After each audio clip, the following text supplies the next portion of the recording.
Once again, mayong ugto sa tanan. Og Merry Christmas. Mao kini ang kalipay nga mulas kanato dili lang panahon nga malipay ta sunod adlaw din asad ta malipay. This is a joy that lasts not just for a season, pero sa katibukan sa atong tagsa-tagsa kakinabuhi. Isip mga Kristohanon, as Christians, we should not cease giving ourselves to God sa atong pag-alagad ganiya. Or mabalik ta sa gitawag nato nga self-centeredness. Kung ang circumstansya sa atong tagsa-tagsa kakinabuhi is over. Natay mga resolusyon nga paghimuon nato. Matuman sa kalipay, human sa selebrasyon, mubalik na sadta sa gitawag nato nga pagtan-aw nato sa atong tagsa-tagsa kakalingon. Isip nga Kristohanon.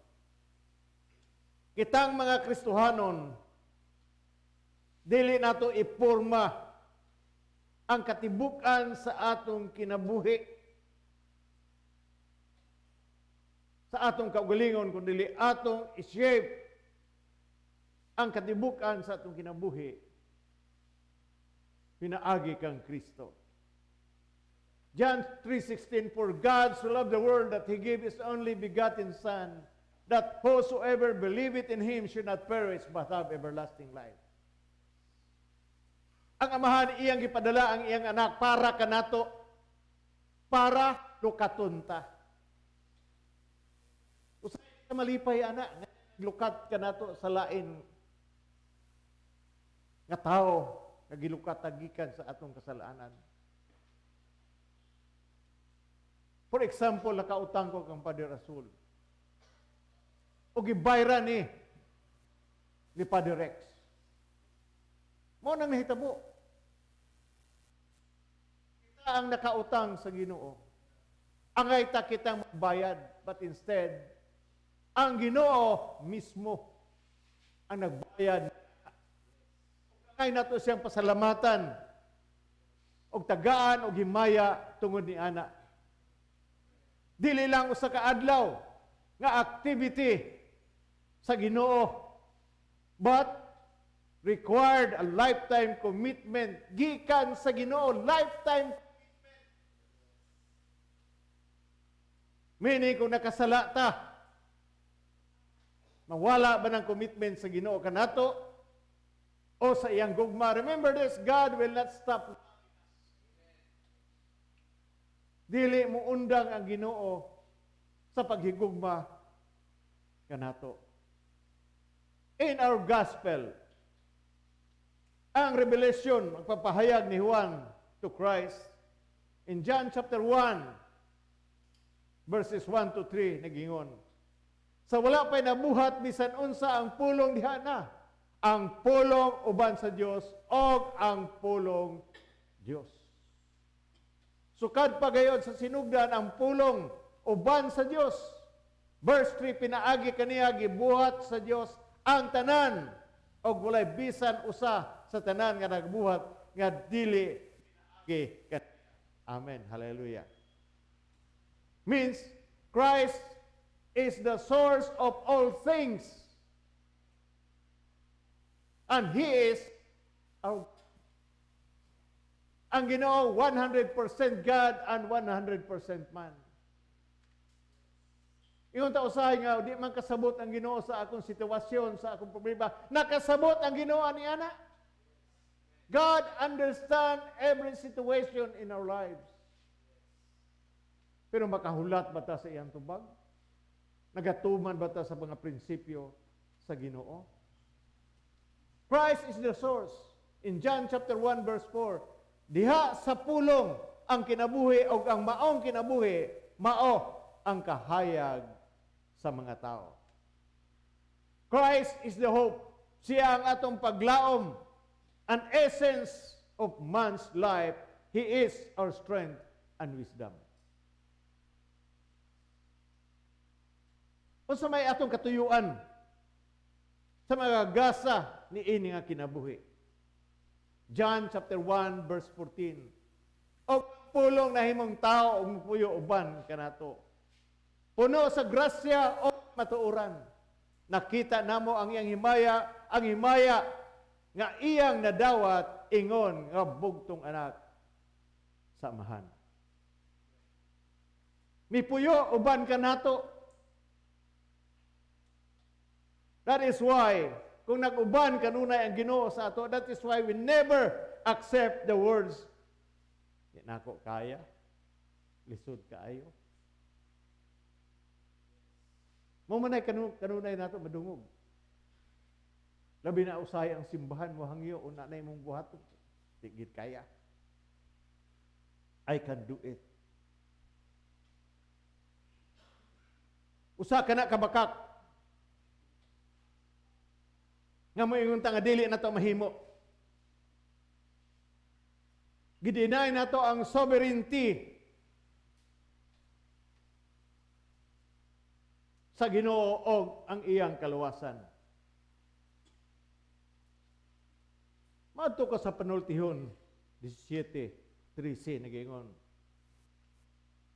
Aslan mo dautan ang maayo, ang dautan dili gayo mobiya sa imong panimalay. Ay mga magtutudlo sa simbahan ani nga dili mo na kang maayong tao imo magibastlan sa dili maayo og nag-ingon dili mo biya kanimo ang yawa. Remember this, ayaw gayod buhata. Ang maayong tao nga baslan nato og dautan ato dayong libakon. Nganuman kay wala na tay nakuha ato dayong libakon. Dili nato na mahimo. Kaya the word of God says, ang dautan dili mo biya sa imong panimalay.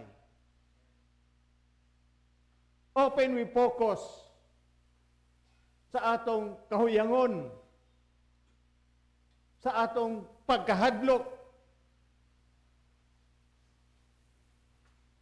Ang puwersa sa mga gahom sa kangit-ngit sa yawa. Kung ato nang i-analyze pag-ayo unsang gisulti sa Ginoo, wala na nay kusog. Mura nag-iro nga pangag na, di na kapaak, nga mahadlok pata.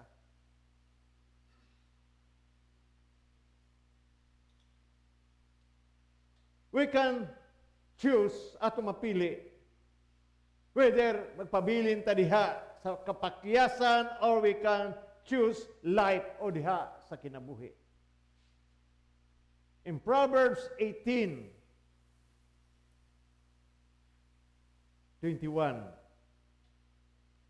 Salmo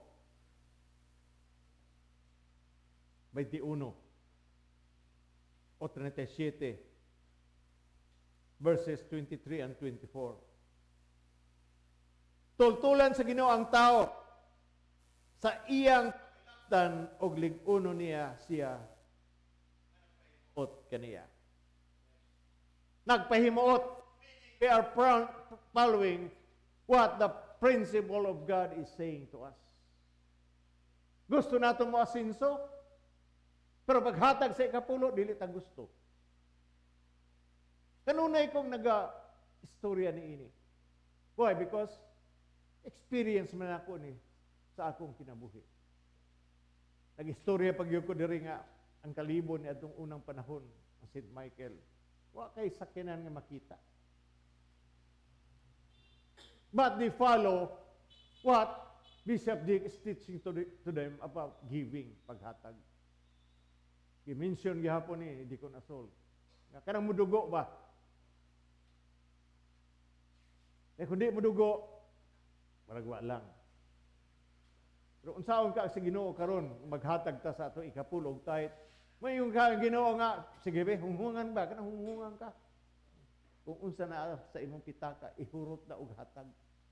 Ay sa Lord kay wa sa mabilin. Mao man dayon atong kuminto. Usahay mo ingon dayon nga wala gyud Lord. Tinuod na. Wala gyud. Failure o kinabuhi. Ang pulo nagaingon, death and life are in the power of the tongue. God never promised us nga dili ta maka-encounter og mga problema. In Psalms 37:23, nagaingon sa kong ibasa ganila. Tultulan sa Ginoo ang tao sa iyang pagalaktan, og lig-uno niya siya nga nagpahimuot kaniya. Kon mapukan siya, makatindog siya dayon, kay bangunon man siya sa Ginoo. Amin ba ta, anak? We encounter problems, sometimes we are down. But the joy of the Lord is our strength. Circumstansya sa atong kinabuhi, mao na makapukan ka nato. Psalms 37, verse 5, nagaingon, itugyan sa Ginoo ang imong pagkinabuhi, salig kaniya o tabang siya kanimo. God is not a liar. Kung unsa ang gisaad sa Ginoo kanato, iya kanang tumanon. But our faithfulness and our obedience maunang gusto sa Ginoo sa atong kinabuhi. Kag gusto magyat nato nga kitay matuman. He's a living God. O makita nato sa Matthew chapter 16 verse 18 to 19. Nagingon, busa ibabaw ni iyong bato, tukuron ko ang akong simbahan, o bisan gani ang kamatayon dili gyud.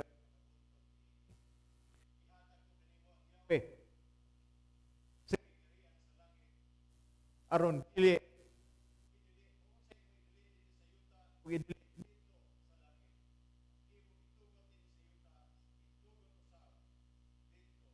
langit. God gave us authority to binding and loosing. One time we experienced, moabot ang bagyo. And then people are afraid for that. Sus, moagi raman ang bagyo. Unsaon na lang nato. Kung atong hinaon-hinaon, gitagaan taggahom sa Ginoo sa ato, but most of us don't believe in that anymore. I remember one time nga usa ka missionary si Joe Townsend, he lives in Samar. Mura to iyang gibuhat. Pag-ampo nga dili muigo ang bagyo during that time. Ya daghan mo ingon nga dili mo to dihagi na padulong. But remember this, God gives us the key. Itagaan tanig Yahweh in the kingdom. Whatsoever you bind on earth shall be bound in heaven. And most of the people today don't believe in that area. Di na tamanuo. Kay mutuo pa ta nga ang bagyo kusog kayo, muagi kayo diha. Kinsa bagyod? Unsa bagyod kagamahanan nimo ngamnong mutuo man na ang bagyo nimo. The word of God is the answer. Where two or three gathered together in His name, touching anything that He shall ask, it shall be done. Amin ba tanan? But we don't believe. Wala tayong pagtuo. Nanasay moabot nga bagyo. Predictionally is moabot sunod nga Huwebes. Right now, usahay kita mga tao mo ampo lang ta kung naatay problema. Kung wala tayo problema, di ta mag-ampo, hayahay pa sa pulis. Look what happened. Naay problema o walay problema, usa ka Kristohanon, atong obligasyon kita mag-ampo. In James chapter 1, verse 25-27. Apat sa hingpit nga kasuguan nga naghatag sa kagawasan sa mga tao o magpadayon sa pagtamod niini. panalanginan sa Ginoo ang iyang buhaton, kadili man siya kutobra diha sa pagpamati. Kung may pagtuo nga siya reliyoso apan wala magpugong sa iyang dila, walay kapuslanan ang iyang tinuan og naglimbong siya sa iyang kaugalingon. Alang sa Dios nga Amahan, ang putli ug matuod nga tinuuhan mao ang pag-atiman sa mga ilo o mga byuda sa ilang kalisod ug ang pagmatkon nga dili kabulingan ang ilang kaugalingon sa kangilad sa kalibutan. James chapter 1, when we are steadfast, kanang dili ta matarog. Kung dili ta matarog, nag-ingon, out of our being comes forth a river of living water that brings life and joy to the world, and that destroys darkness. Live out the principle of God. We have no reason to be poor and ignorant. Walay rason nga mahimo tang pobre gyud kaayo nga tiris-tiriso na lang ta. Ug mahimo tag ignorante. Yes, we work hard. Maayo na. But God promised us in His Word na kanato ang balaang Espiritu, na kanato ang pulong sa Ginoo, ang strength sa Ginoo. Joy of the Lord is our strength when we have problems, question, nganong gihapon nga pobre man ta. Because of hard-headedness, gahi tag-ulo. Usay mo sulti gali ang Ginoo sa kwarta, pamilya, hilom kayo na simbahan. Very silent.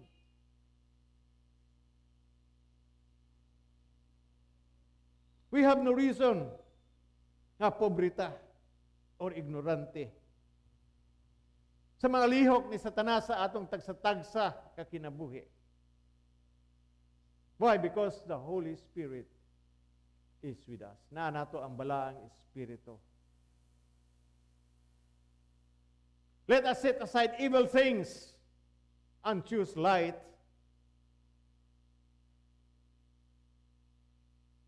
Og atong pilion si Ginoong Hesukristo. O dito bata gihapon sa pagkagapos? Predestined bata to be evil? I don't think so. We are predestined to be the sons of God. Amin bata na. Mga anak ta sa Ginoo. Ing na yung tapat, anak ka sa Ginoo. Kung anak ta sa Ginoo, dili ta maminaw sa mga hunghong sa yawa.